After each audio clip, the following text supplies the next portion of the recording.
After the death of François Duvalier in 1971, in February of 1971, the whole concept of race, of ethnic pride, sort of vanished into thin air.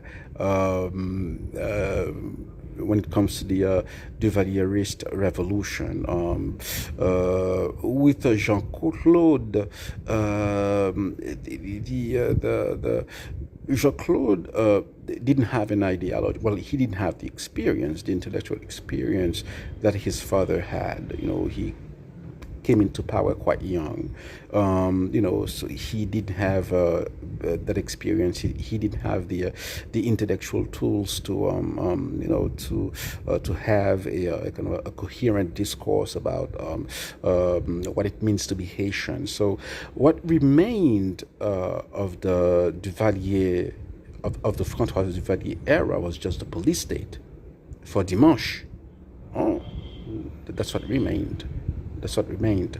And Jean-Claude built some infrastructure, what we call the Route Nationale, the national highways, quote unquote highways. They were built by Jean-Claude Duvalier, and he did some other stuff.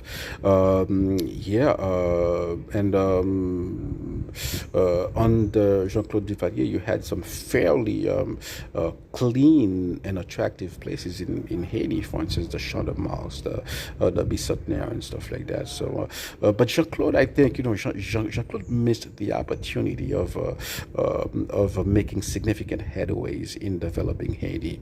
In the 70s, Haiti had a lot of tourists. Of course, you didn't have mass tourism at that time, but you did have a lot of tourists who would come in cruise ships.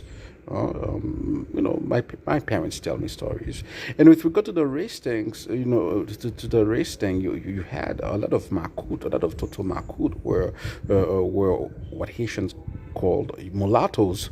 Again, my parents, they had an unfortunate episode with Toto Macoute, mulatto Toto Macoute named Kouri, who was a sort of enfant terrible at that time. So yeah.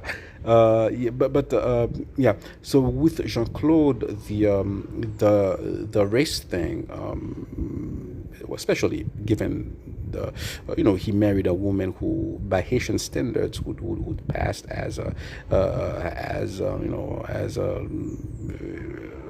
close to being a mulatto, so and stuff like that. So yeah. So with him, the whole racial aspect